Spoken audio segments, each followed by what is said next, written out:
Back to the programme, Jean-Philippe Leclaire of L'Equipe. Jean-Philippe, good morning to you. How are you? Good morning. What are your expectations for what might happen as France play Ireland tonight? It's going to be tough because every time we go to play to Ireland, it's always tough. I remember we won 1-0 back in 2000. It was 2009 November for the infamous qualifying for the World Cup in South Africa. It was 1-0 Anelka. Even when I remember 2005 with Zidane and in Croke Park, I think, and we only won 1-0. So we're optimistic, but we know it's not going to be a walk in the park. It was very much a walk in the park on Friday night against the Netherlands. What did you learn from that? Was that what you expected, or was that a bit of a surprise?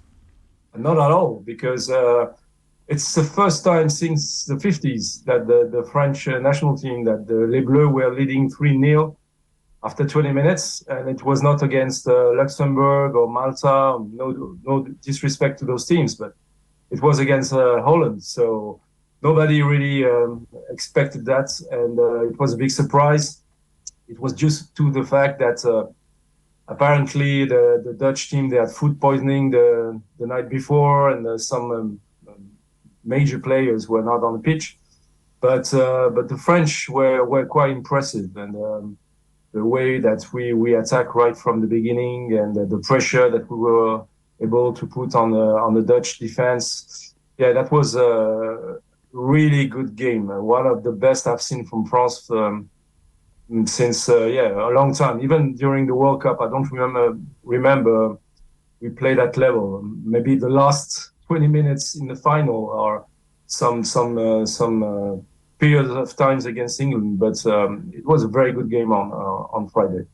I think when we heard last week, Jean-Philippe, about the aggro between Griezmann and Mbappe over the captaincy, we're thinking from an Irish perspective, oh, this is brilliant. The French are fighting with each other and there's going to be controversy over the armband, but it appears from the body language on Friday night that, Griezmann and Mbappe get on just fine. Is the captaincy issue a non-runner?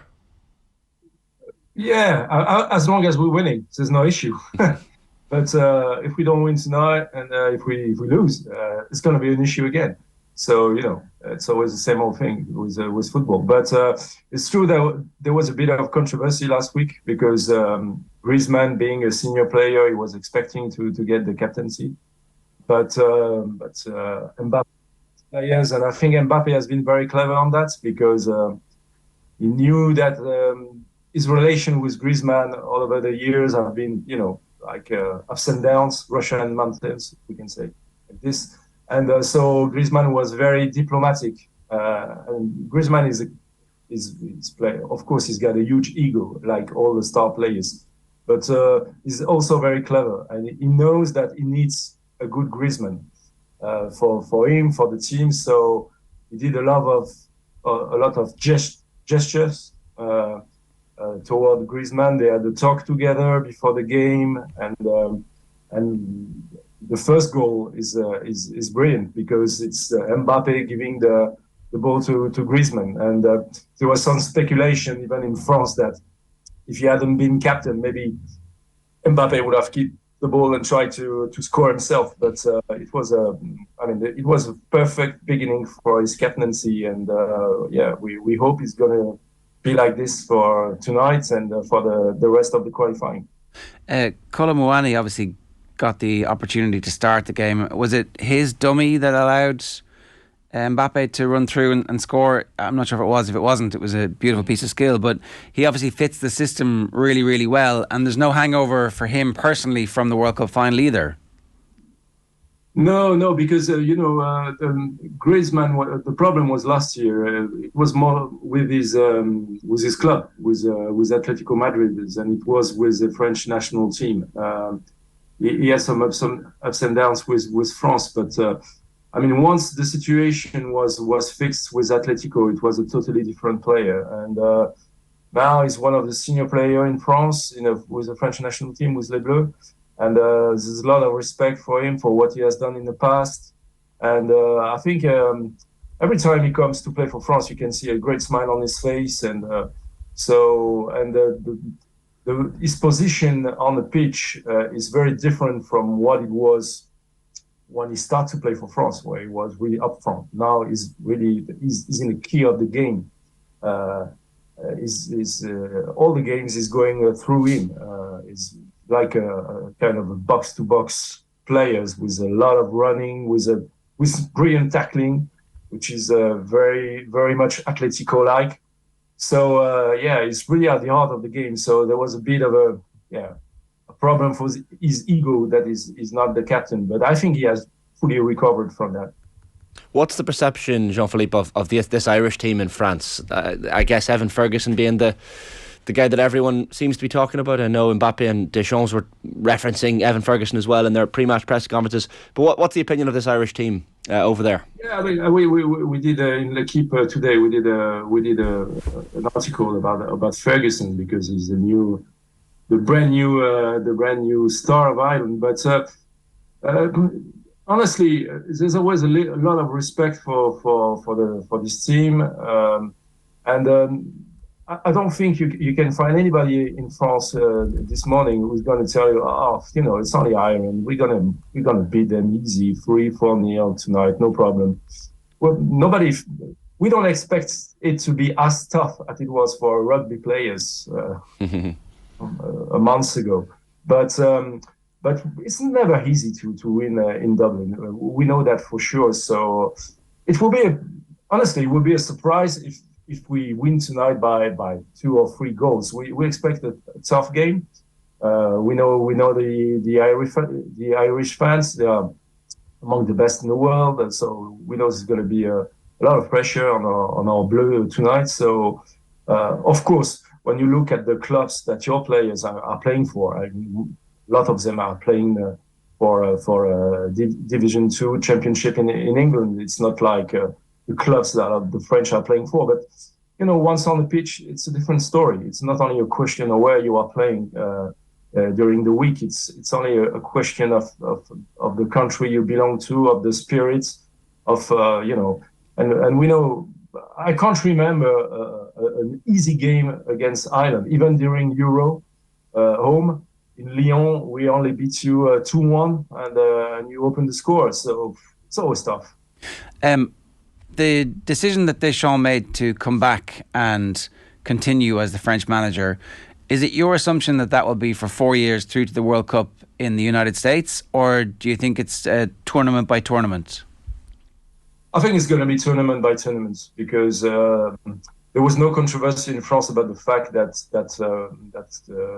Deschamps would keep his position because the French reached the final and we were very, very close to win the World Cup.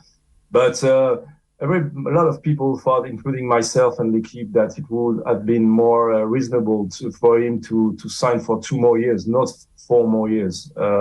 And this decision was only the decision of Noël Le Graët, the ex-chairman of the French Federation, and he has been kicked out of the presidency since that. So now, I mean, if Deschamps, even after what he has done for France already, which is huge, he has to do well during the Euro. We have to reach. We have to qualify first because it's not done yet, and far from that. And of course.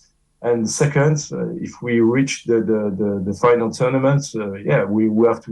We are France. We have, with this quality of players, you expect at least to reach the semi-final, if not the finals. And even Mbappe was very clear about it yesterday during the press conference. I mean, he said that France is here to win the Euro, no less than that. So I think.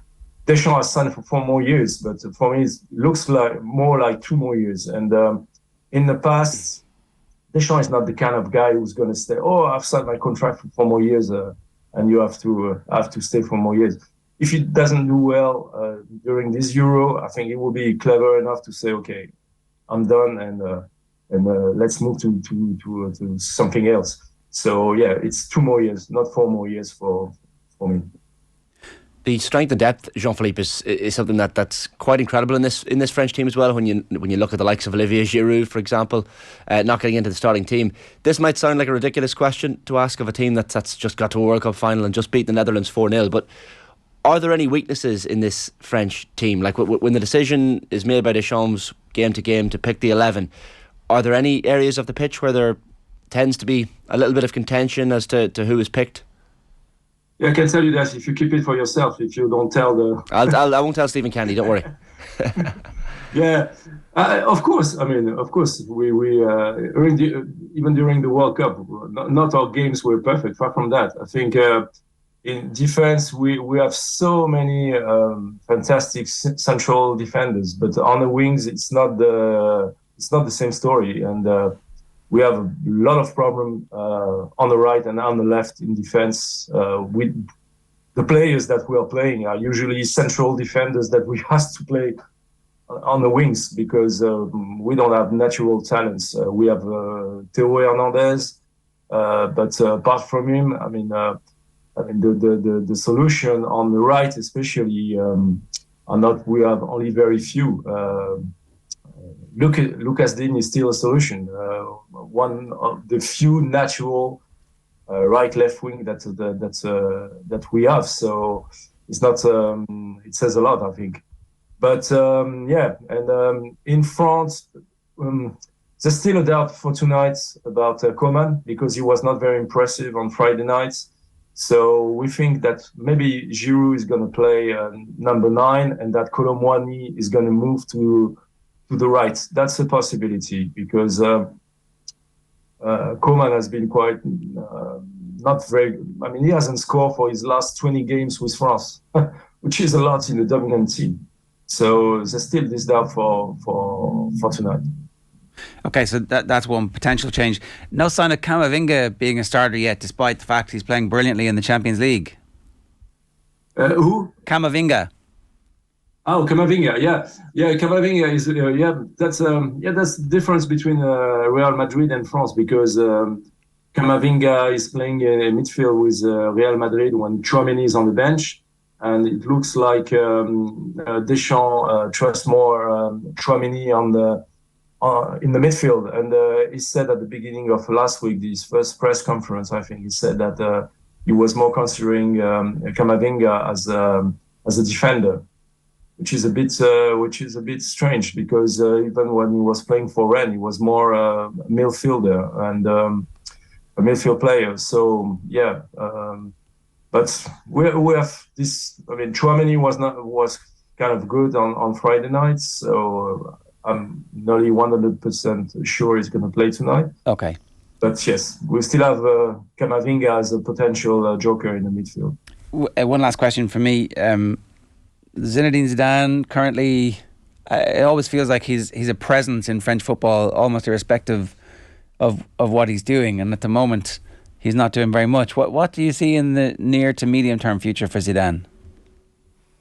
I think Zidane. I mean, of course, he was expecting he always said he wanted to coach the Les Bleus, and maybe he was expecting some problems from his ex-teammate Deschamps to take the team after the World Cup, which didn't happen.